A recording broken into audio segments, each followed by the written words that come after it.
Ini contoh mamak yang ada masalah kolesterol dan perlu makan ubat kolesterol seumur hidup sebab darah dia macam sup tulang. Korang tak percaya, korang ingat ubat kolesterol semua scam je? Jom tengok bawah. Dekat bawah ni adalah contoh bacaan kolesterol. Mamak ni serum triglyceride dia 5.13, tak tinggi sangat. Dia punya normal value korang tengok adalah 1.71. Tetapi beberapa tahun lepas, zaman 2009, apabila dia buat serum kolesterol, engkau tengok triglyceride dia tinggi. Serum triglyceride dia sampai 25, berpuluh-puluh kali ganda lebih tinggi daripada sepatutnya. Selepas dia makan ubat, korang tengok terus turun triglyceride dia daripada 25 dah pergi dekat 2 atau 5 sahaja.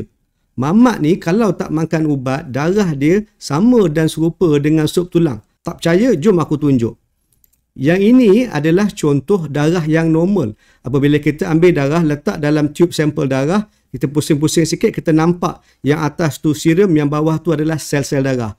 Mamak ni lemak dalam badan dia sangat tinggi. Kalau tak makan ubat, banyak lemak dalam darah dia, bahaya.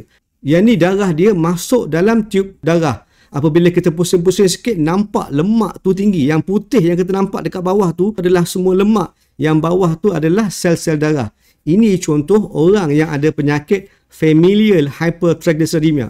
Badan dia buat triglyceride secara normal, tetapi tisu-tisu badan dia tak boleh guna triglyceride, tak boleh guna lemak sebagai sumber tenaga. Jadi banyak sangat triglyceride dalam darah dia, macam sup tulang yang kita simpan dalam peti ais satu malam. Kalau tak makan ubat, bahaya. Darah dah jadi pekat, boleh kena pancreatitis dan resiko untuk kena serangan jantung sangat tinggi. Jadi ingat, jumpa pakar jantung kau, tengok blood test, tengok apa yang normal tak normal sebelum berhenti atau makan ubat. Bincang dengan doktor dulu. Sekian, terima kasih.